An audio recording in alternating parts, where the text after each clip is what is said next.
So this is my review of the Echo1 USA Task Force Black SD6. So this is one of the MP5 variants, 9mm Heckler & Koch. So this one has the retractable stock. It's a pretty good stock actually.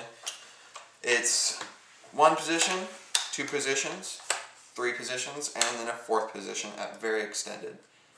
So it's a good stock. It cuts down on weight in the back, but it makes the gun pretty darn front heavy, so you have to use that front hand to support the weapon. When I got my stock, a part on the inside broke, so I had to replace it with a different stock that I'm using now. But for this review, I just put the old stock back on. I'll review that stock in the future. Charging handle reveals the hop up right here. It does lock into place like the real one.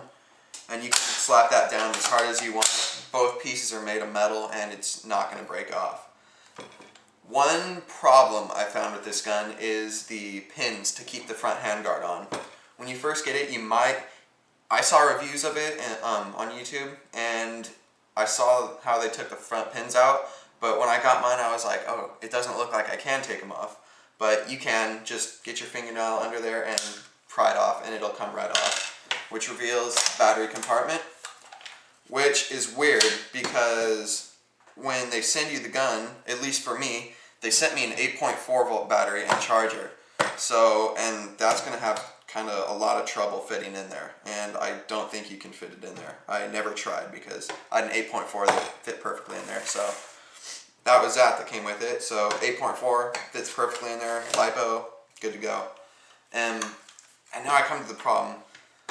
I only have one of these. The other one, I was in the middle of a game and it just popped out and it's gone because you just press it on, and if you don't press it, it can snag on something and pop right off.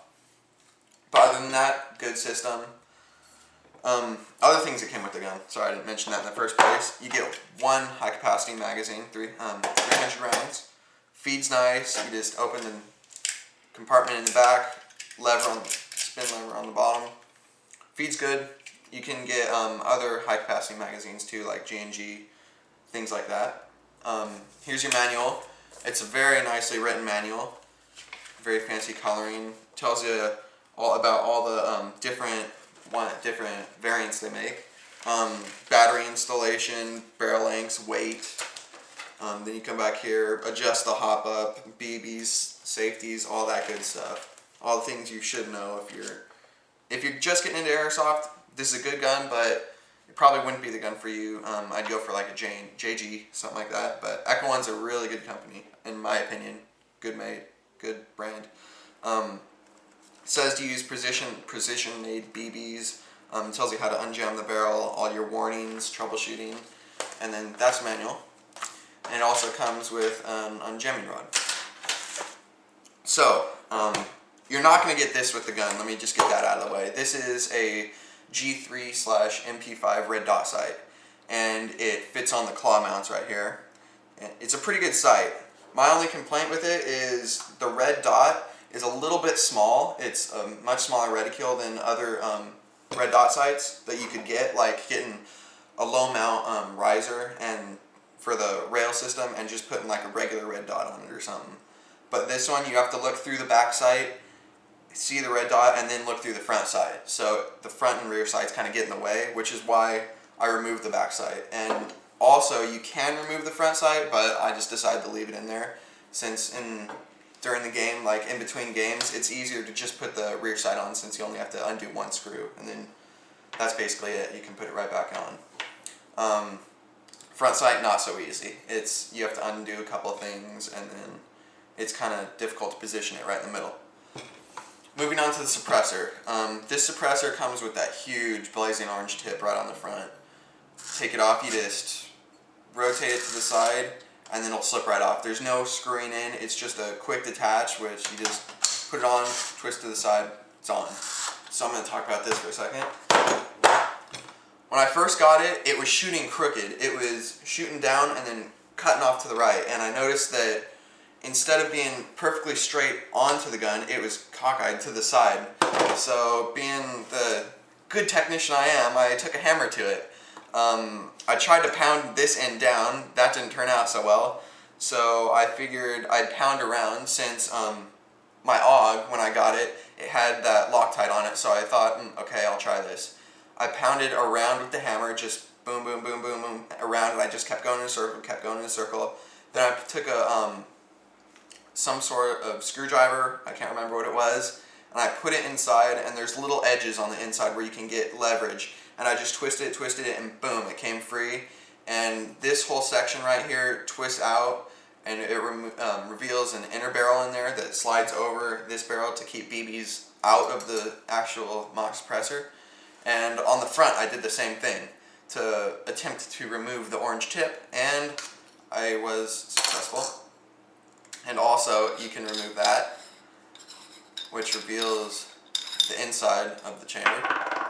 And there's the barrel I was talking about, and it's hollow in there, so that's the suppressor. All around, I'd say this is a pretty good gun. It's firing pretty hot for CQB. It's firing about 400 feet per second flat. So I'd say it's a little hot for CQB, but at the field I play at, CQB City, that's the field limit. So I can actually get away with going 400 feet per second at that field.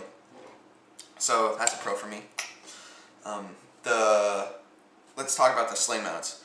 You have a sling mount here that you can't really attach anything to since it's like a tiny little hole. You have one right here, right above the mag well, which is also a smaller hole that you can't really attach anything to. And you have one up here by the front side, which is another small hole.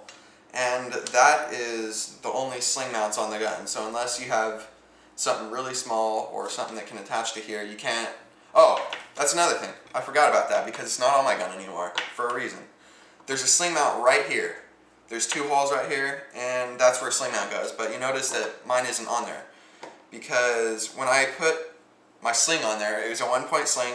This gun is so heavy, it's clocking in it must be like 7.5, 8 pounds, if not more. When I put my sling on there, it bent, it started to bend it, and it actually broke off. And luckily I was able to catch it before it hit the ground, but that would have been a disaster, because that would have probably broke something. Even though this is all metal, the only plastic things on here is the hand guard and then the lower receiver, which is supposed to be plastic, so everything else is metal. So anyway, back to that sling point. Right here, it's a bad design on the inside in my opinion. It torqued off, and it was able to twist on the inside and then come out of its own holes. The actual mount didn't break, it just was able to twist off. So the new stock I have actually has a quick release sling mount that works great for a 1-point sling. So this is your magazine, and just like basically all my guns, I tape all my mags because I hate mag wobble. It's like one of my pet peeves. I don't like it. So this one, on a normal mag, it's pretty easy to put in, but mine, it's kind of stiff since from all the tape. But once you get it in there, it doesn't wiggle at all. It just stays stuck in there, and it's beautiful in my opinion. I like it when it doesn't move at all, and I can hold it, and it's not going to go anywhere. And it's not going to go anywhere. It's a good clasping mount in there. So that's how you do that. And right here, this gun is blowback, like the Task Force Black series, so I'll demonstrate that here. It gives a really crisp clack, not like some other blowbacks. This is really crisp. It's metal on metal hitting in there on that bolt right there, so it makes a good clack. And then in full auto. And this battery isn't even fully charged. It's an 8.4 mini, and it's about halfway charged, so your rate of fire will increase once you get a full charge on it. I can go through about a whole day on an 8.4 fully charged, which is, I'd say, 4 or 5 hours probably, if not more. Depends on what time we get started. Otherwise, it's a great gun. It feels good, shoulder's good, you can look down the sights really nice. And you got your safety, semi, full auto markings, really beautiful. Selector switch metal, clicks into position really nicely. You got your Echo1 trademark right here, and right here where it says Echo1USA.com, they always spell cal wrong, 9mm by 19, Parabellum, nice round. Then you got your selector switch on this side, ambidextrous, both sides. Charging handle, not quite ambidextrous, made for right-handies, sorry lefties, but locks into place, really nice clack, and that's about it. Has a relatively short barrel, about that long. In some of the other MP5 series, it's actually a little bit shorter, because on this, the barrel goes out a little bit. So, it's about the same as the other MP5s, no big difference. So, that's about it. I would recommend getting some sort of red dot sight for it. Maybe not this kind, because the reticule is kind of small, but getting a low rail system for this, and then putting a red dot on there, be awesome gun. And I really love this gun. This is usually my primary at my field, so I just run around with 3 to 4 mags, and just you can get off shots really fast, so I like this gun for that reason. That's been my review of the MP5 SD.